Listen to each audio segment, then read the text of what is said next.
Lolo. Okay, may buntag tanan. So, gaya tanan sa pagtindog.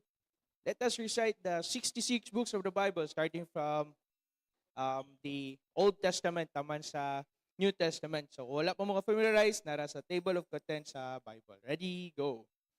Genesis, Exodus, Leviticus, Numbers, Deuteronomy, Joshua, Judges, Ruth, 1 Samuel, 2 Samuel, 1 Kings, 2 Kings, 1 Chronicles, 2 Chronicles, Ezra, Nehemiah, Esther, Job, Psalms, Proverbs, Ecclesiastes, Song of Solomon, Isaiah, Jeremiah, Lamentations, Ezekiel, Daniel, Hosea, Joel, Amos, Obadiah, Jonah, Micah, Nahum, Habakkuk, Zephaniah, Haggai, Zechariah, Malachi, Matthew, Mark, Luke, John, Acts, Romans, 1 Corinthians, 2 Corinthians, Galatians, Ephesians, Philippians, Colossians, 1 Thessalonians, 2 Thessalonians, 1 Timothy, 2 Timothy, Titus, Philemon, Hebrews, James, 1 Peter, 2 Peter, 1 John, 2 John, 3 John, Jude, Revelation. Let's pray.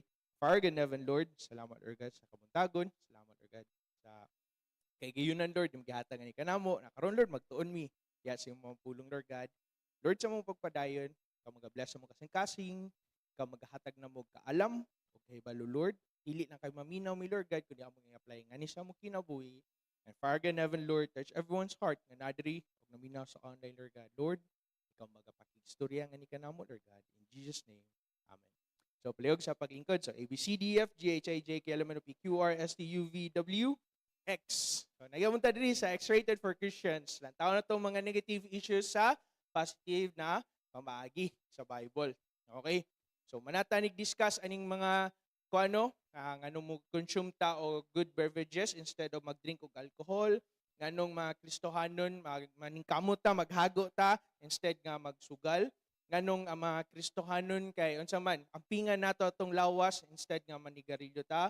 Dayon paghuman nanata karon sa Way Christians Fellowship but don't dance. So review tagamay.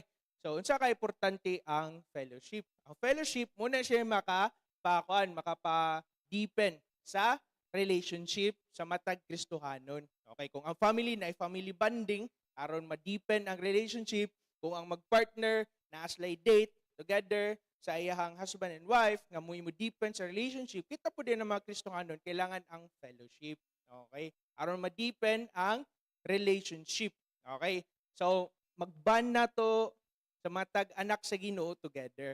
Diba? And muna siya mo enrich nga ni sa ato ang mga kinabuhi. So, na importante. If pinagi niya sa fellowship, kita tanan will be pulled closer to each other. Pag mapakita nga ito sa kalibutan nga pwede di ay ang mga tao nga lahi og kinaiya, lahi og batasan, lahi og mga abilidad, nganong man pwede di ta ma-united tungod kang Ginoo sa Kristo. Pero kung wala pa'y Kristo nga ni sa tong kinabuhi na maginihay tag pangita og sayop, mangintay tag rason para dili ta magkahiusa. Salamat sa Ginoo nga naa sa giluwas ta and naa ang fellowship. And atong pinaka-example when it comes to fellowship, si Jesus Christ mismo. All throughout sa iyang ministry, makita nato that Jesus Christ enjoyed a deep relationship both with men and women. But all of them are pure. Okay, importante ang fellowship nga wholesome ang relationship na ginadipen. Munang kita ng mga Kristohanon sa atong pag-fellowship, kailangan nato protektahan ang purity sa matag usa. Kailangan nato protektahan ang dignidad sa matag usa. Dili kay tungod kay naglipay na, nagbanding-banding na to the point nga, pasagdaan na ng isa-isa, wala na pakialamay, balag nagkasala-sala na, bala nagkaulawan na kay exercise na. That's not really the point of fellowship. Okay. Now, unsay connect sa fellowship o sa dancing? Ito na po tayo karon sa dancing. Okay. Diyan na ito makitaan nga the dancing na practice siya nga na ay usually strong sexual overtones. For example, like close contact ay nga tanan, di ba? Intimate na mga embrace, okay? Or else kanang showing too much skin, nga pakita na kayo sa tanan, dagan na kayo pakita sa lawas, or grabe ang movement nga to the point nga mura tag wala ni control, nga mura nag wala dili no makitaan nga normal nga ginabuhat sa usa ka Kristohanon. Okay. And some Napoy mga kuan nga, grabe ka tight and very revealing ang mga costumes when it comes sa dancing. To the way nga, kuan, mahimo nga, bisag kinsa nga mulantaw, luwas magdili luwas. Okay. It can lead for them to think of impure thoughts. Okay. So, muna siya. Now, asa ang danger? Dancing could lead us to thoughts and behavior that are not in line sa atong values, isip Kristohanon.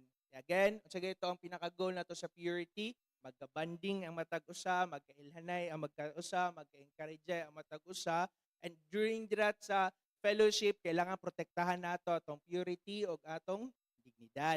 Ang mga boundaries dapat dili ginalapas. Now, because of dancing, unsa man, most likely, because of kato, mas prone sa unsa man, malapas ang mga boundaries, di ba?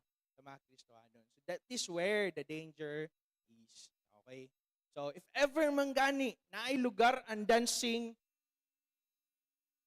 it should be between husband and wife in the private setting of their marriage. Kaya ano man, regalo man na sa Ginoo ang intimacy ngadto sa husband ug sa wife. Okay? It's meant to be enjoyed by them. Dili pwede sa unsa man outside sa marriage. Okay, so muna review na to, discuss na nato na last time. So the bottom line is dancing man na or bisag unsa nga atong buhaton, lugar nga atong tuan, atong istorya, atong buhaton, mao gini pangutanan nato sa atong kagalingon. Na maintain ba ang moral boundaries? Ask yourself.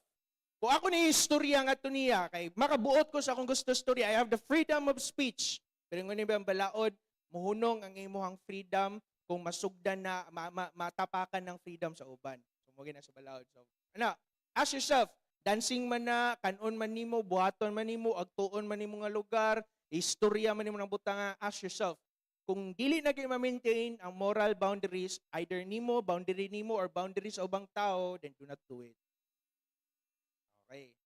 And then, kung ako ning buhaton, o ako ning agtuan, ako ning istorya, kung makahimo gani niyo na matintal, either ako or ang ubang tao, or makompromise ang akong values or ilang values, then do not do it. Mora ginahay mo na. Pag dili, ganito, it's okay. It's fine. Okay. Pero, nalapas ang moral boundaries, mahimo nga makatintal, ikaw or nga to sa uban, makompromise ang values sa katao or nga to imuhang values, do not do it. Okay? Kaya either maguba mo kinabuhi, maguba po ng kinabuhi sa uban. And we do not want to do that. Pinakadili na to gusto, yes, luwas ta, wag to tas langit, pero puro pagmahay ang atong nasa tong kinabuhi. Dili gina may plano sa Ginoo. Okay? Now let's go to the Bible. Let's open our Bible on Exodus chapter 32 verse number 1 to 29. Sige, Exodus 32. Natali ni paspasan gamay kay natakol na to ni mga previous. Exodus 32 verse number 1 to 29. Okay? Exodus 32 verse number 1 to 29. Okay, ready? All together. Dira lang ta sa screen sa. Pero pag makasabay mo sa inyong makuan, okay ra po. Ready? All together, read. And when the people saw that Moses delayed to come down out of the mount, the people gathered themselves unto Aaron and said unto him, Up, make us gods, which shall go before us. For as is Moses, the man that brought us out of this land of Egypt, we know not what is become of him. Sometimes impatient kita no, tungod sa atong pagkadi mahulaton dira sa Ginoo. Magbuhat ta, dali sa atong pagbuhat, pagdali, dagantang nga sayop, dagantang sala. Verse number 2, ready read. And Aaron said unto them, Break off the golden earrings which are in the ears of your wives and of your sons and of your daughters, and bring them unto me. Okay, verse number 3. And all the people break off the golden earrings which were in their ears, and brought them unto Aaron. Gidalangan ito kang Aaron. And he received them of their hands, and fashioned it in a golden tool after he had made it a molten calf. And they said, These be thy gods, O Israel, which brought thee up out of the land of Egypt. So first, nga makita nato dira, ang ilang ginabuhat pertigil kay sayo pa. Okay? Tungod kay di sila kahulat ni Moses, tungod kay gusto sila magdali-dali in verse number 4, silang gibuhat, gusto sila nga na sila makita. Makita nga mo'y mulid nila ngadto sa wilderness. Sometimes Kristohanon, ang Bible ba nag-remind nato, we live by faith and not by sight. Okay. Dili lang kay dapat ka lang yun nato makitan, di ba? Kailangan ang pagtuo nagto sa Ginoo. Gato Ginoo dili makitan. Amen. So, muna siya, diras lang first na sayop nila. Okay? Verse number 5, read. When Aaron saw it, he built an altar before it. And Aaron made proclamation and said, tomorrow is a feast to the Lord. Nagpista na sila. Verse number 6. And they rose up early in the morrow and offered burnt offerings and brought peace offerings. And the people sat down to eat, to drink, and to rose up to play. Nag-offer na sila offerings. Ngato sa ilahang Diyos. Okay. Yang Ginoo ingon nga dapat ulat talang dayigon gawas niya. Okay. Verse number 7. Ready read. And the Lord said unto Moses, go, get thee down, for thy people, which thou broughtest out of the land of Egypt, they have corrupted themselves. Istohanon, masuko gyud ang Ginoo. Di gyud malipay ang Ginoo. Unsay word nagiingon sa Ginoo? Corrupted. Okay? Ready? So ang Ginoo, verse number 8, ready read. They have turned aside quickly out of the way which I have commanded them. Gisugo ba sa Ginoo? Istoryahan sila Ginoo nga nagpadulong ninyo dito sa promised land. Ayaw mo awat sa mga tao nga nasa inyong palibot nga nagsimbag mga Diyos. Kay mapitik mo, matrap mo sama nila. Diba? Og mahimo nga dili lang kay kamo, kay imong pamilya ngadto sa mga sunod na mga generations. Ang curse. Verse number 8, ready read. They have turned aside quickly out of the way which I have commanded them. They have made them a molten calf and have worshipped it. And they have sacrificed thereunto and said, these be gods, O Israel, which have brought thee up out of the land of Egypt. Katubang ilang gimugna nga molten calf, mo ba yung nagdala nila pagawa sa Egypt? Mo ba yung naghatag nila mga mirakulo? Mo ba yung nag-touch sa kasing-kasing sa Pharaoh? Dili, it's God. Ang Ginoo nga naminaw sa ilang mga pag-iyak kay Lord. Gabi mi giulipon diri Lord. Gabi mi gakuan nga tanan. Di mo na ilang ibalo sa Ginoo. Tungod kay di na sila kahulat sa Ginoo. Tungod kay gusto sila nga naa sila makita. Wala. Lain Ginoo. Ang tao nga nagtabang nimo imong balihon. Verse number 9, ready read. And the Lord said unto Moses, I have seen these people, and behold, it is a stiff-necked people. Ay, yun, liog. Yung mga tao. Now, therefore let me alone, ingon si ang Ginoo nga to ka Moses, that my wrath may wax hot against them, that I may consume them, and I will make of thee a great nation. Kristo anon ay pagipagtuo sa di kita na magpawat sa tong kagalingon nga di masuko ang Ginoo, masuko gyud ang Ginoo. Samot pagpakasala. Ingon Ginoo malipay, ang Ginoo mahigugmaon, ang Ginoo maluluyon. Yes, uwabot pasabot nga sa pagbuhat atong sala malipay ra gyapon ang Ginoo. Suko ang Ginoo. Ingon siya pasagdi ko balik ta. Pasagdi ko Moses. Kaya ako nis lang judge. Ikaw akong himuon nga mahimong kuan. Di ba? So, Ginoo gyud. Verse number 11.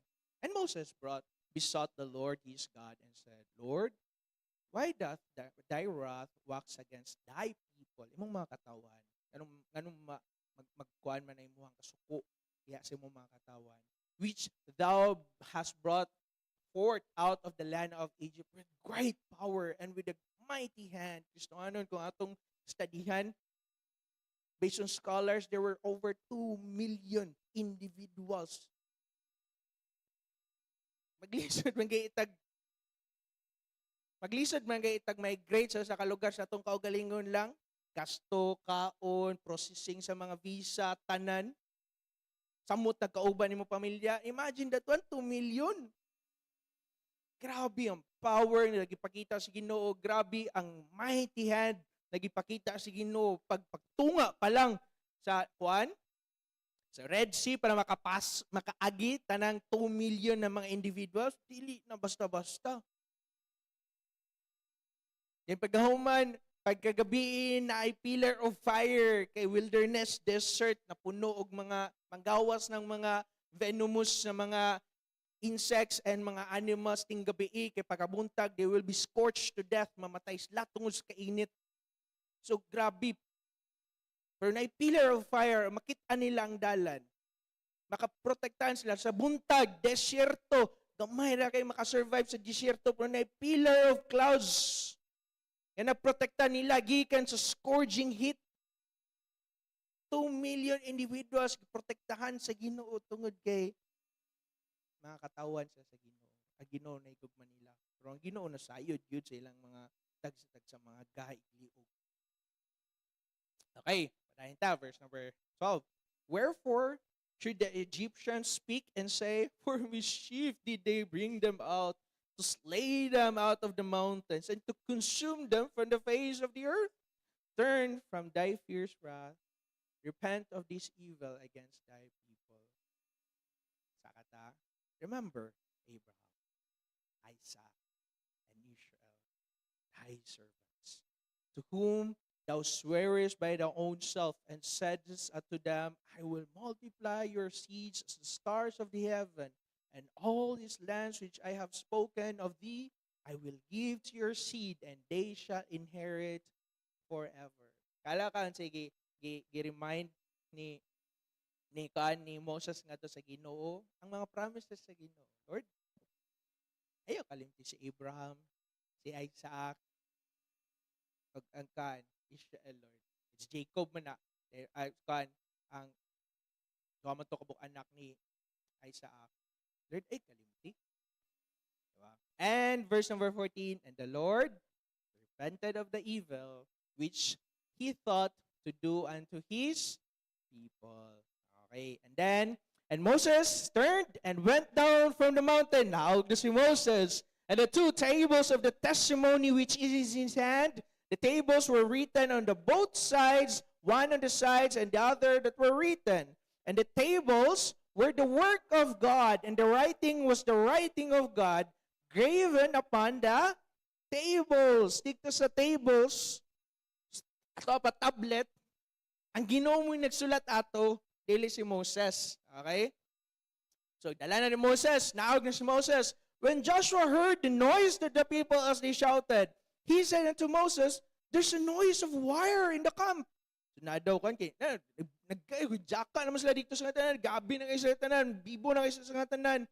Okay. And he said, it is not the voice of them that shout for mastery. Neither it is the voice of them that cry for being overcome. But this is the voice of them that sing, do I hear. Mo nadunggan ni Moses. Dili ni tingog sa gubat na nadaog sila or napildi sila, kundi tingog ni sa mga taong nagkanta. And it came to pass as soon as he came nigh unto the camp, he saw the calf and the dancing. And this is the first dancing na makita natin sa Bible. And Moses' anger waxed hot. O si Moses pagani nakakita na suko samot ng Ginoo. Gabi pag-ampo pangamuyo ni Moses, Lord, idumdumi taon imong promise. Okay? And he cast the tables out of his hand and break them beneath the mount. Tungod sa kasuko ni Moses, ang tables niya ang gidala, iyang gibuak. Okay? Remember, ang Ginoo ba ito nagsulat ha? And he take the calf which they made and burn it into the fire and ground it to powder and straw it upon the water and made the children of Israel drink of it. Grabe yung punish ko si Moses. Okay siya nadaan. Pulburagit ang kuan, agis tubig, painom nga to sa kuan. And Moses said unto Aaron, What did these people unto thee, that thou hast brought so great a sin upon them? Moses, Grabe yun ang responsibilities mga leaders. Okay? Okay. Pasagad ta, kita mong yun ang pinakadako nga responsibilidad. Okay? Kita mo mingon og dili. Kabalo sa mo kabalo ta sala. Og dasak to go padayon. Okay? And say tubag ni Aaron. And Aaron said, let not the anger of my Lord wax out. Thou knowest the people that they are set on mischief. Ay kasuko na ako, Moses. Kabalo magikas mga tawanan 2 million gud Gina. And they said unto me, make us gods. We should go before us. For as this Moses, the man that brought this out of the land of Egypt, we wot not what is become of him. And I said unto them, ningon si Moses, whosoever hath any gold, ingon si Aaron nga to sa mga tao, sige, kinsa na gold dira, let it break it off. And they gave it to me, and I cast into the fire, and there came this calf. Okay, so inana na ginano, pag nanay sala, pasa-pasa. Ay ko kasabi, kay dili ni ako, ingon mga tao na, pasa-pasa na dayon. And Moses saw the people were naked. For Aaron had made them naked unto their shame among their enemies. So, dili na ito makitaan. Okay, dancing, leading to nakedness. Okay, and nakedness is always a shame. Okay, remember, si Noah naghubog, kay umanaman ang arka, wala na silingaw, buhat na sa vineyard, kay pag-uman digto, na harvest na.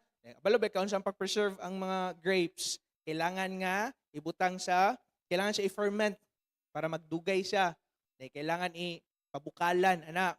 So nahubog si Noah, nakatulog, hubo. Nakitaan siya ang sa kaanak, gi-broadcast, hubo si Papa, ulaw kayo. Pagkahuman, ang iyang duha ka anak na lalaki na kita, nagtalikod, okay lang gitabugan ang kahubo sila ng Papa. Buntag, ibawan sa Papa ang gibuhat siya ang anak na usa, i-curse niya. Diba? Pati kayo nga, pakulawan na ito atong mga ginikanan. Okay, di na sa maayo. Sige, padayon. Read. Then Moses stood in the gate in the camp and said, who is on the Lord's side? Let him come unto me. And all the sons of Levi gathered themselves together unto him. Okay. So salamat ta sa mga tao nga wala ning apil. Salamat ta sa mga tao nga balos lang nga sayop ang ginabuhat, dili na i-tolerate ang ginabuhat, and wala sila ning participate. Okay. And he said unto them, thus saith the Lord God of Israel, put every man his sword by his side, and go in and out from gate to gate throughout the camp, slay every man his brother, and every man his companion, and every man his neighbor. And the children of Israel did according to the word of Moses, and there fell of the people there about 3,000 men. Isuhanon, pag mubuhat ang sala maguba sa atong kinabuhi. Pagkaguba sa atong kinabuhi, mo resulta gina either diretso tag katigok or mag-suffer ta sa atong kinabuhi. Diba? Wala gyud maayo nga mabuhat anang pagpakasala. Wala gyud. 3,000 people died at that point. Then verse number 29, ready? The last verse, I'll together read. For Moses had said, consecrate yourself today to the Lord. Every man, even every man upon his son and upon his brother, that he may bestow upon you a blessing this day. So, dili ito makitaan, balik na sa itong slide. The first mention here is in verse number 19.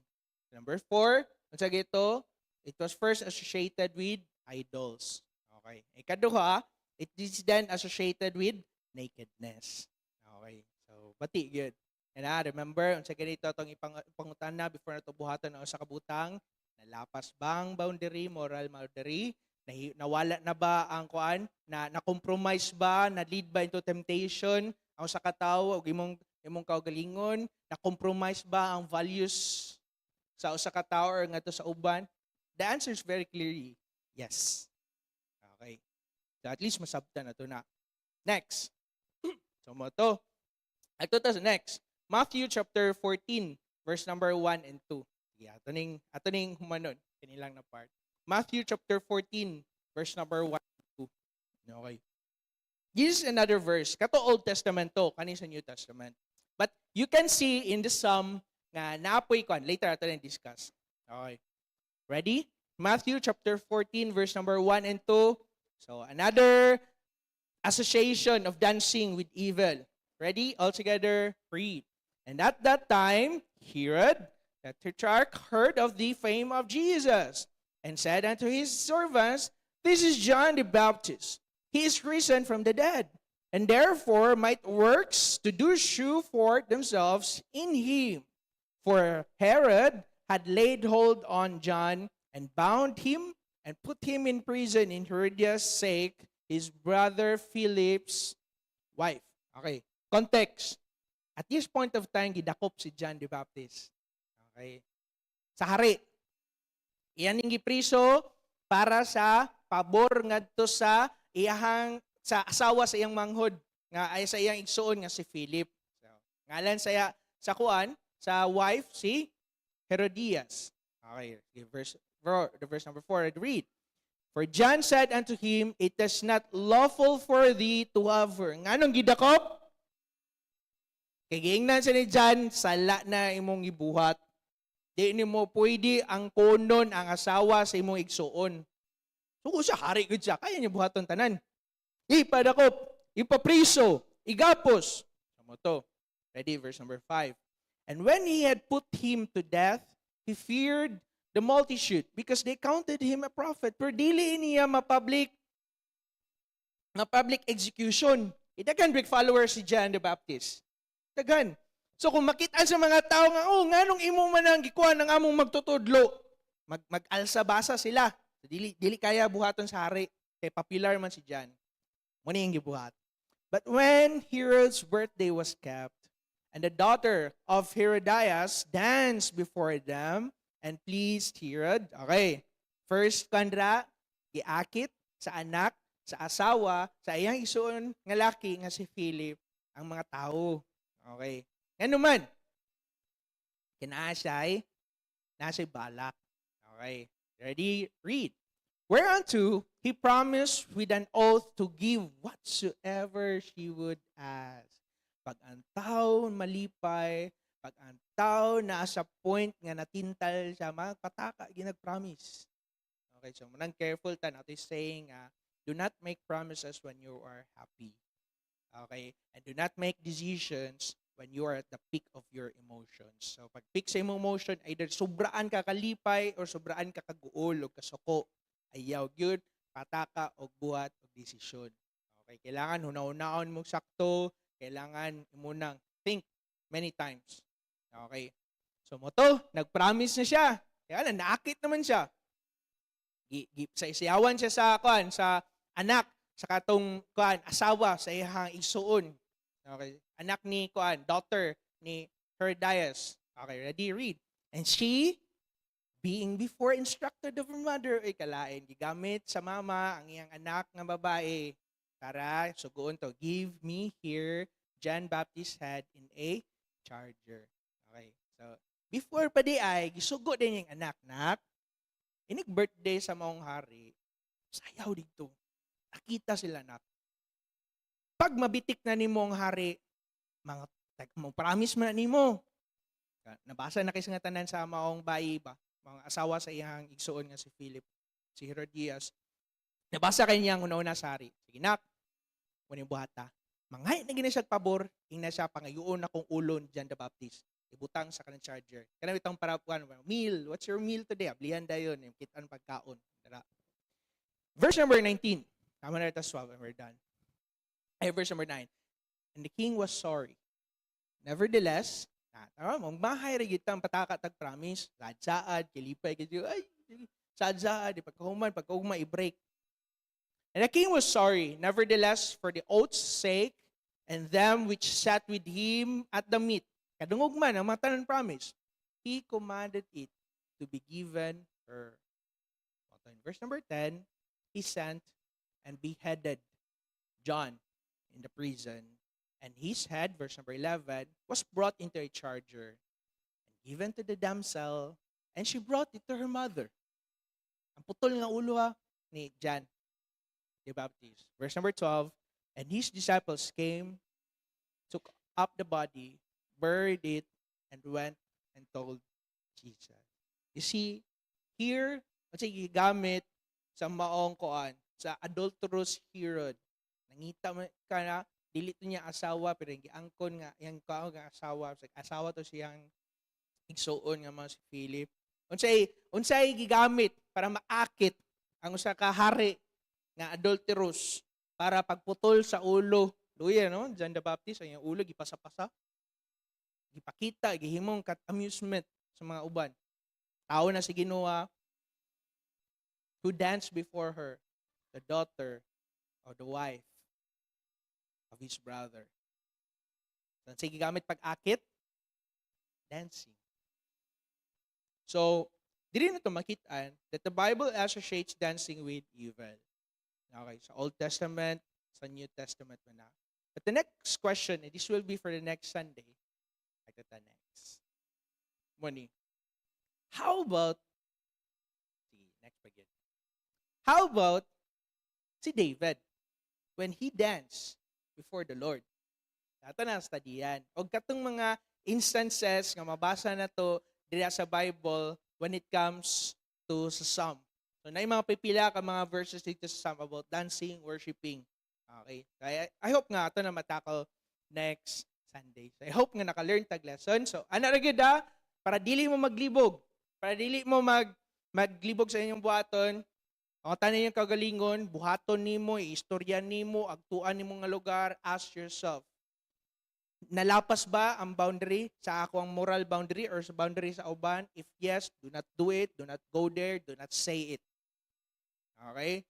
Next question. Kung ako ning istorya, ako ning buhaton, ako ning agtuon na lugar, matintal ba ko pagpakasala or matintal ang ubang tao des pagpakasala? If the answer is yes, do not do it, do not say it, do not go there. And last, kung ako ning istorya, ako ning ibuhaton, ako ning agtuon, makompromise ba ang akong value? If yes, do not go there, do not do it, do not say it. Dancing man na, kanon man ni more, bisag unsa pa. Okay? So I hope and pray that we learn this lesson. Let's pray. Dear God, salamat kayo, God, for showing to us your word, for teaching us these lessons, Lord God. Sabtan gyud na mo, Lord, nga una dili mi maguna-una diha kanimo, ikaduha Lord nga sabtan namo nga batik gid kaayo mga consequences sa sala, Lord God. Di gid mi malipay, magmahay mi, magubanga mo kinabuhi og mo nay makapamubo sa among mga kinabuhi, Lord God. Lord, tabangi mi Lord God na before na maubuhaton sa kabutang, istorya nga sa kabutang, agtuon na mo sa lugar. Tabangi mi Lord nga perminting mi mo konsulta nimo, mangutan nami, una-unaon na magtarong, Lord God, kung kini ba makalapas sa boundary sa among kaugalingon or nga sa uban, kani ba, Lord, nga makahimo nga matintal mi sa pagpakasala or matintal ang uban nga sa pagpakasala o kanina among pagabuhaton, Lord God, makompromise ba among values or ang values sa uban, Lord God. Lord, kung the answer is no, give us the courage and the strength to walk away, to do not do it, Lord God. Lord, wala gid may garbo sa among kagalingon. We need you, Lord God. In Jesus' name, amen.